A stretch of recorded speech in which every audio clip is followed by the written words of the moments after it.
Hey, deep divers, welcome back to another deep dive. You know, we always love diving into these heartwarming stories that pop up in pop culture. Oh, yeah. And today's deep dive is no different. We're taking a look at the HBO show, Somebody Somewhere. Okay. This article that we found is arguing that Somebody Somewhere is doing something really special when it comes to portraying love and relationships, especially for middle-aged gay men. And it's a perspective that we don't always see on television with this much depth or honesty. Yeah. So we're going to dive into that today. So if you haven't already, make sure you hit that like button, subscribe if you're new here, and let's get started. Okay, so what really grabbed me about this article was how it focused on the show's ability to blend humor with these raw emotional moments. You know, it's not just about making people feel good. It's really diving into those big feelings, those messy feelings that come with everyday life. And I think that's where it really connects with viewers. Absolutely. So the article's author actually talks about being moved to tears by a specific scene. Yeah. And it's one that really gets to the heart of why this show is so powerful. Yeah. So if you've seen the show, you remember Joel and Brad. They're taking a big step in their relationship. They're moving in together. Yeah. And to celebrate this new chapter, they're having a housewarming party. Oh, fun. And at this party, we see this grand romantic gesture between them. And it's this really authentic display of love and vulnerability between two middle-aged gay men. Yeah. Which honestly, we don't really see on TV that often, especially not for characters in this age group. Yeah, you're right. And just to be clear, we're not talking about a quick hug or a peck on the cheek. Yeah. I mean, Brad actually, with a little help from their friend Sam, he writes and performs an original love song for Joel right there in the middle of the party. Oh, wow. That's so sweet. Yeah, and the author describes being completely swept up in this moment. You can practically feel Brad's nervousness. You can feel Sam's genuine happiness for them and just Joel's completely overwhelmed reaction. It's just a really powerful moment that speaks to how deeply connected these two characters are. Absolutely. And to get even more insight into the power of this scene, we hear from the actors themselves. Jeff Hiller, who plays Joel, he talks about how refreshing it is to see the wholeness of this relationship.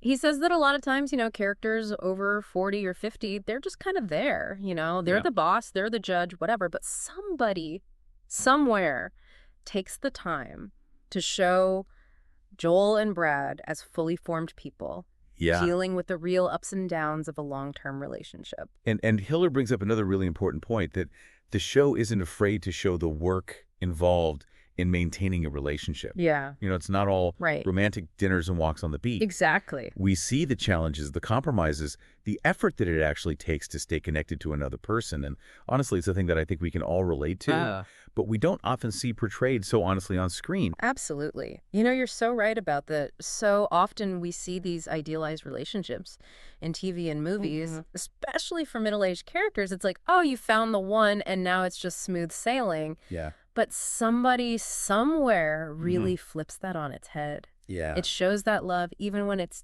deep and committed, it's still a process. Yeah, it's like they're saying, yeah, finding someone special is amazing. Right. But staying connected, keeping that spark alive, it takes work. Absolutely. Communication. Yeah. A willingness to be vulnerable. Exactly. And that's where Tim Bagley's perspective adds this whole other layer to the conversation. Yeah. You probably recognize him from Will and Grace. Of course. Which was a huge step forward for LGBTQ plus representation. Absolutely. But even Bagley himself admits how far we've come since then in terms of portraying these nuanced and really complex gay relationships. Yeah, Bagley actually shared this story from his time on Will and Grace. The writers wanted his character to be HIV positive. Wow. Which would have been huge at the time, but the network completely shut it down. Oh, wow. Which, when you think about it, that just shows how limited and stereotypical the portrayals of gay characters were back then. There was this real fear of showing the full reality of their lives. Yeah. Both the good and the bad. So to see a show like Somebody, Somewhere come along and really embrace that full spectrum of experience, especially for middle-aged gay men, it's remarkable. Yeah, Bagley actually said it was refreshing to be part of a show that shows all the depth of what love entails and how vulnerable it is to fall in love at this age. Yeah. And they're not shying away from the complex emotions. Yeah. The fear of getting hurt, the hope that comes with opening yourself up to someone later in life. Right. And it's not just about showing those emotions. It's about showing them in a way that feels really authentic and relatable. Yeah. You know, even if you haven't lived that exact same experience. Right. It's about recognizing that love in all its messy glory Yeah. is something that connects us all. I think that's what makes this scene and the show as a whole so powerful. Yeah. It centers on a gay couple, but the emotions they're dealing with, the challenges they're facing, they're universal. Anyone who's been in a long-term relationship, Right. regardless of their age or sexual orientation, Yeah.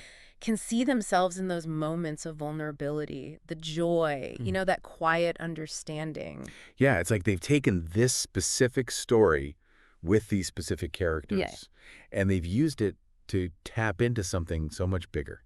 You know, something that speaks to like the core of what it means to be human, to love and be loved. Absolutely. And that's pretty incredible. It really is. Yeah, it really is. And it kind of goes back to what we were talking about earlier about the evolution of representation. Right. To see a show like Somebody, Somewhere, not only showcases a middle-aged gay couple, but really dive into the specifics of their relationship with such honesty Yeah. and depth, it feels like we're really starting to turn a corner. It's definitely progress, you know, and speaks to, I think, a growing awareness that stories about love and relationships don't have to fit into this like narrow mold. Yeah. They can be messy, they can be unconventional, and still be deeply moving, no Right. matter who the characters are or what point they're at in their lives. And Somebody, Somewhere, doesn't just stop at representation. Well, it takes us a step further, and it shows us that even in the most specific personal experiences, Yeah. there are these universal truths that connect us all. Yeah. You know, we might not all be middle-aged gay men living in Kansas, Right.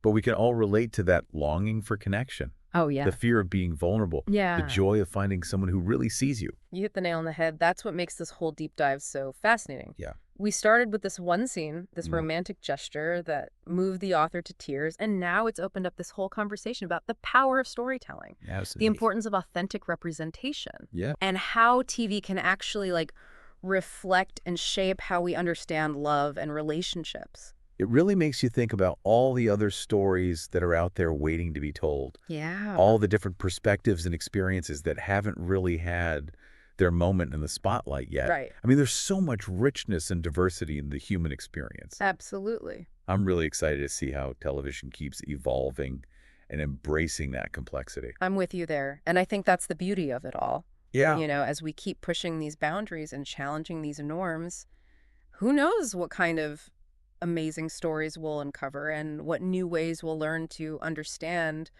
ourselves and each other. Well, Deep Divers, that's all the time we have for this episode. I hope you enjoyed this journey into the heart of Somebody, Somewhere. Yeah. It's a show that's obviously touched a lot of people. And we'd love to hear your thoughts. What resonated with you the most? What other shows are doing a great job representing diverse stories and experiences? Yeah, let us know. Hit that comment section below, and let's keep the conversation going. And don't forget to like and subscribe for more deep dives into pop culture news and everything in between. See you next time. Until next time, keep exploring.